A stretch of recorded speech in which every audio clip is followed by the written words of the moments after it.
오늘로써 21거래일째죠. 외국인들이 물량을 던진 게 21거래일째고 반등할 모멘텀이 우리 시장에 없다라는 게 전반적인 좀 분위기인 것 같습니다. 이럴 때 모멘텀 있는 종목을 찾는 것도 참 어려울 것 같은데 그렇죠? 그렇다고 좀 봐야 될 것 같아요. 시장 자체가 원체 좀 힘들게 진행이 되고 있는 그런 상황들인데 올라갈 수 있는 그런 이유라든가 이런 게 지금 거의 없는 상황이에요. 지금 시장 자체가. 그러다 보니까 계속 좀 힘든 시장이 좀 나타나고 있다라고 좀 보시면 좋지 않을까라고 좀 판단이 되는데요. 어제 이 종가 기준으로 놓고 봤을 때에 이 화면을 좀 보시게 되면 어제 종가 기준이죠. 0.84배예요. PBR 자체가 주당 자산 가치가 0.84배 정도 수준이다라는 거 상당히 좀 싸다라고 좀 볼 수가 있어요. 그러면 여기에서는 자산 가치보다도 한참 떨어져 있는 그런 상황들인데 반등이 좀 충분히 나올 수 있지 않을까라고 좀 판단이 되는데 문제는 PER이에요. PER을 보게 되면 어제 주가 수준으로 17배까지 올랐다라는 거. 그렇다는 얘기는 기업들의 실적이라든가 이런 부분들이 여전히 개선이 되지 않는다라고 좀 보셔도 좋을 것 같거든요. 이러한 부분들 때문에 시장에서는 매도가 좀 나오는 그런 모습들이 아닌가라고 좀 판단이 됩니다. 지수로 좀 놓고 보게 된다라면 지수는 좀 많이 밀려 내려왔어요. 오늘 저가가 장중에 2053포인트대까지 빠져 내려온 그런 상황들인데 캔들만 보더라도 많이 틀리죠. 8월달 말에서 9월달 올라갔을 때는 양봉의 캔들이 좀 많죠.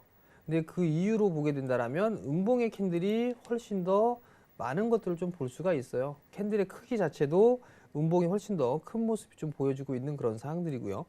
그러다 보니까 탄력은 좀 떨어질 수밖에 없는 그런 상황들이고 수급적인 자체를 좀 보더라도 외국인 쪽은 계속적으로 매도가 나오고 있는 부분들, 특히나 이 부분들에 있어서 주된 요인으로 보게 된다면 삼성전자예요. 삼성전자의 수급이 돌아와주는 그런 모습들을 좀 보여줘야 되는데 그러한 모습들이 나오고 있지 않다라는 거, 그게 한국 시장이 상승하지 못하는 이유다라고 좀 보시면 좋을 것 같고요. 미국 시장 참 부러워요. 미국 시장 참 부러운 그런 상황들인데 미국 시장 같은 경우는 IT 섹터 이외에 이 금융 섹터라든가 여러 주도 업종들로 좀 볼 수 있는 그런 부분들이 있어요. 근데 한국 시장 자체적으로는 거의 이게 없는 그런 부분들이 되다 보니까 일단 매도세는 피할 수 없다라고 좀 보시면 좋을 것 같고, 사실 MSCI 시는 리밸런싱 이 부분들이 끝나게 되면 매도가 좀 줄어들지 않을까라고 좀 판단이 됐는데 거기에 연이어 터진 게 아람코의 IPO였었어요. 어제부로 마무리가 좀 되어 있는 그런 상황들이란 말이죠. 근데 매도세가 좀 지속되고 있는 그런 모습들을 놓고 봤을 때는 어떻게 보면 한국 시장을 좀 빠져나가는 그런 부분들이 아닌가라고 좀 개인적으로 판단이 돼요. 근데 어떠한 모멘텀거리가 없다 보니까 외국인들 매도세가 나오는 게 아닌가라고 좀 판단이 되고요. 또 다른 한편으로 보게 된다면 모건 스탠리 쪽에서 보게 되면 아시아 시장, 특히나 아시아 시장에서 제일 투자 매력이 높은 그런 부분들을 보게 되면 한국과 홍콩을 좀 뽑았단 말이죠. 무역 분쟁이 해소가 되게 된다면 그래도 가장 성장을 할 것이다라고 꼽은 그런 부분들이고 투자 등급도 상향 조정했는데 반대로 매도가 나오는 그런 부분들은 참 짜증이 나죠. 근데 어쩔 수가 없는 것 같아요. 다음 주에 동시만기일이 있습니다. 올해의 마지막 동시만기일이 있는데요. 여기에서 아무래도 뭔가 좀 흐름들이 나오지 않을까. 그 이후에는 조금 더 잦아드는 외국인 쪽에 있어 수급이 개선되는 그런 모습들도 한 번쯤은 나와줄 수 있지 않을까라고 좀 판단이 되는데요. 그 부분들은 잠시 뒤에 강의 시간에 좀 말씀을 드려보도록 하겠고요. 결과론적으로 좀 보게 된다면 모멘텀이 부족하다라는 거예요. 그러면 두 가지 부분들을 놓고 볼 수밖에는 없어요. 성장 섹터를 보느냐, 아니면 고배당 가치주를 보느냐. 고배당 가치주들 같은 경우는 많이 싸죠. 지금 싼 종목군들이 많이 있죠. 그러한 부분들이기 때문에 배당 투자를 염두에 둔 그런 포지션을 두느냐, 아니면 성장을 하는 섹터를 보느냐, 이 부분들이 관건일 것 같은데 이마저도 수급적인 부분들이 좀 돌아서야 된다라는 거, 그 부분들 좀 기억을 하시면 좋을 것 같고요. 여기서 뭐 추가적으로 밀린다?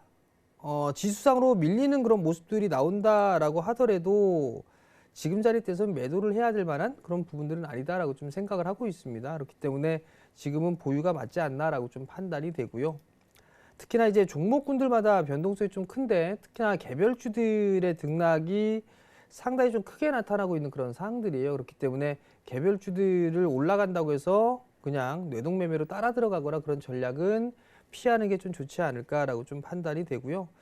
지금 상황에서는 가급적이면 좀 보수적인 전략 유지하시되 밀리는 모습들이 나오게 된다라면 분할 매수 포인트를 충분히 좀 잡을 수 있다. 저는 개인적으로 그렇게 판단을 하고 있습니다. 그리고 매수를 해야 될 섹터는 여전히 저는 IT 쪽으로 좀 보고 있는 그런 사항들이기 때문에 그 점 좀 염두를 해 두시고 시장을 좀 대응을 하셨으면 좋겠습니다.